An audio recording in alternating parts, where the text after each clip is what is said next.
Hello students, welcome to my YouTube channel. अभी हम करने जा रहे हैं एनसीईआरटी स्टैंडर्ड 10 के चैप्टर 1, जिसका नाम है रियल नंबर। तो रियल नंबर चैप्टर की एक्सरसाइज 1.1 शुरू करने से पहले हम थोड़ा उसके बारे में इंफॉर्मेशन ले लें। तो ऐसे आपको पता ही है क्योंकि लास्ट ईयर 9th में आप पढ़ चुके हैं, फिर भी हम थोड़ा फटाफट एक रिवाइज कर लेते हैं कि नंबर सिस्टम जो हमारी है इंडियन नंबर सिस्टम, उसमें पहले नेचुरल नंबर आता है जो 1 2 3 4 होता है और नंबर सिस्टम एंडलेस है। उसके बाद होल नंबर आता है, वो ज़ीरो को इंक्लूड करता है। उसके बाद इंटीजर्स आता है जिसमें नेगेटिव डिजिट, ज़ीरो और पॉजिटिव डिजिट्स होते हैं। उसके बाद आता है रैशनल नंबर, जो आप 9th में फर्स्ट चैप्टर पढ़ चुके हैं। ऐसे नंबर जिसको हम p/q के फॉर्म में लिख सके, जो आप छोटे स्टैंडर्ड में 3rd 4th में फ्रैक्शन पढ़ते थे, ऐसे जैसे कि 2/3, ऐसे जिसमें q नॉट इक्वल टू 0 हो। तो ऐसे नंबर को रैशनल कहते हैं, जो q से रिप्रेजेंट करा जाता है। उसके बाद इरेशनल नंबर आता है जिसको हम q डैश या q बार से रिप्रेजेंट करते हैं। उसमें ऐसे नंबर होते हैं जिसको हम p/q के फॉर्म में नहीं रिप्रेजेंट कर सकते, जिसका डेसिमल एक्सपांशन जो होता है वो नॉन टर्मिनेटिंग और नॉन रिकरिंग होता है। यानी कि अगर उसको नंबर को जो p/q के फॉर्म में है उसको अगर हम डिवाइड करें तो उसका डिवीज़न चलता ही रहेगा। रिमाइंडर जो है वो ज़ीरो नहीं आता है और हर बार क्वेश्चन में एक नया नंबर आता है। नॉन रिकरिंग यानी नया नंबर आना, एक ही नंबर रिपीट नहीं होना। तो ऐसे नंबर को इरेशनल कहते हैं। और ये जो रैशनल और इरेशनल नंबर हैं वो मिलके बनाते हैं रियल नंबर। रियल नंबर में ये सभी नंबर सिस्टम इंक्लूड है और हमें इस चैप्टर में इसके बारे में पढ़ना है। इरेशनल नंबर में हम ये भी बता सकते हैं कोई भी प्राइम नंबर का रूट होता है या फिर 0.01 001 0001, ऐसे जो नंबर होते हैं वो इरेशनल नंबर होते हैं। अब इस चैप्टर के अंदर हमें थोड़े थ्योरम भी देखने हैं, तो चलो वो भी हम देख लेते हैं। पहला थ्योरम है यूक्लिड्स डिवीज़न एल्गोरिथम। बहुत ही इजी है, आप छोटे स्टैंडर्ड में ये कर चुके हैं, पर यहाँ पे हमें थोड़ा हायर लेवल पे मैथमेटिक लैंग्वेज में हमें उसे समझना है। यूक्लिड्स डिवीज़न एल्गोरिथम क्या है? Any positive integer a can be divided by another positive integer b in such a way that it leaves a remainder r that is smaller than b. Obviously कोई भी number को हम से for example अगर मैं यहाँ लिख रही हूँ 210, तो 210 a है और उससे मैं 3 से डिवाइड कर रही हूँ तो वो बन जाता है b।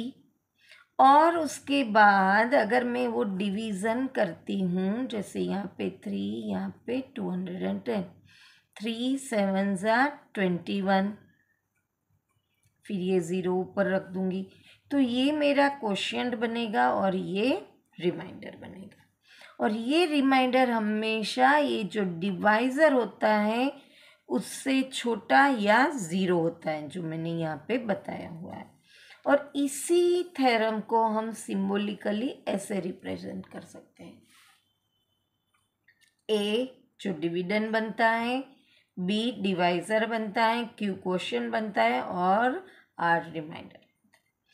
तो हम डिवाइजर को क्वोशिएंट से मल्टीप्लाई करने के बाद उसमें रिमाइंडर ऐड करेंगे तो हमें डिविडेंड मिल जाता है। ये यूक्लिड्स का डिवीजन एल्गोरिथम है। हम आगे सम सॉल्व करेंगे एक्सरसाइज में तो हमें ऑटोमेटिकली ये पता चल जाएगा। उसके बाद नेक्स्ट थ्योरम आता है हमारा फंडामेंटल थ्योरम ऑफ अरिथमेटिक।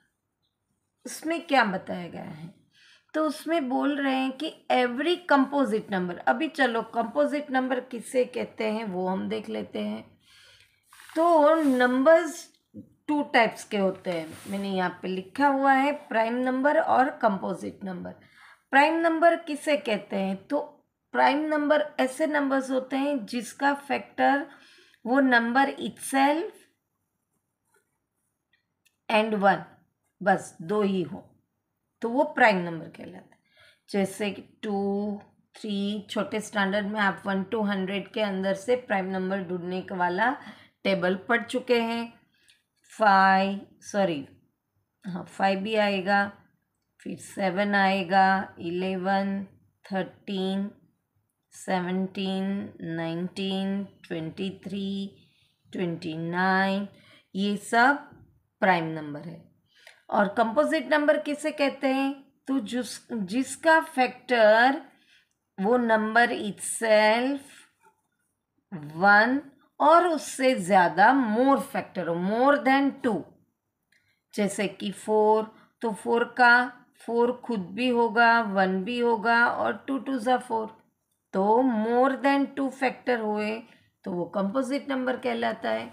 तो यहाँ पे इस थ्योरम में क्या बताया गया है, every composite number can be expressed, यानी कि उसको फैक्टराइज कर सकते हैं एज अ प्रोडक्ट यानी multiplication of prime and this factorisation is unique यानी कि एक ही वो होता है, ऐसा दूसरा नहीं मिल सकता हमें। Apart from the order in which the prime factor occur, उसका ऑर्डर कोई भी हो पर वो जो प्राइम फैक्टर होता है वो एक ही होता है। जैसे कि मैं एग्जांपल ले रही हूँ 210। अब 210 के मैं प्राइम फैक्टर निकाल रही हूँ, तो यहाँ पे 0 है तो इवन नंबर है तो मैं 2 से कर सकती हूँ। 2 1 ज़ा 2, फिर 0, 2 5 ज़ा 10। अब लास्ट में 5 है तो ऑब्वियसली मुझे 5 से करना है। 5 + 1 6 होता है तो मैं 3 से भी कर सकती हूँ। 5 2 ज़ा 10, 5 1 ज़ा 5। अब ऑब्वियसली 2 + 1 3, तो 3 से होगा। 3 7 ज़ा 21, तो 7 1 ज़ा 7। तो 210 जो है उसके प्राइम फैक्टर आए 2 × 5 × 3 × 7। अब हमें यहाँ पे ये बोला गया है कोई भी ऑर्डर में मैं लिख सकती हूँ, पर ये इसके फैक्टर यही रहेंगे और इसकी प्रोडक्ट यानी कि इसका मल्टीप्लिकेशन करूँगी तो मुझे ये नंबर मिलेगा। अगर मैं इसके लिए इसके बदले 2 × 3 × 5 × 7 करूँ तो भी ऑर्डर कोई भी हो सकता है, पर इसके फैक्टर इसके अलावा कोई और हो सकते नहीं हैं। ये हमें फंडामेंटल थ्योरम ऑफ अरिथमेटिक में कहा गया है। उसके बाद थर्ड थ्योरम में क्या बताया है, let P be a prime number. P कोई एक प्राइम नंबर है। प्राइम नंबर अभी क्या है वो मैंने अभी बता दिया है। If P divides A square then P divides A where A is a positive integer. अभी देखो पी जो है वो एक प्राइम नंबर है और ए जो है वो पॉजिटिव इंटीजर है। तो हम सपोज करते हैं 5 प्राइम नंबर है तो let P is a 5 number, और ए जो है वो 25 हम सपोज करते हैं। तो वो क्या बोलते हैं कि अगर ए का स्क्वायर करेंगे तो वो 625 होगा। तो अगर 5 जो है वो 625 को डिवाइड करता है तो वो ए को भी डिवाइड करेगा, यानी कि 25 को भी डिवाइड करेगा। ये थ्योरम हमें बिना प्रूफ के एक्सेप्ट कर लेना है। क्यों? क्योंकि वो आगे हमारी कैलकुलेशन में और एक और प्रूव दैट में वो हमें यूज़ करना है। तो यहाँ पे introduction of the first chapter the real number finish होता है। अभी हम इसके इरेशनल को प्रूव करने वाला क्वेश्चन देखेंगे।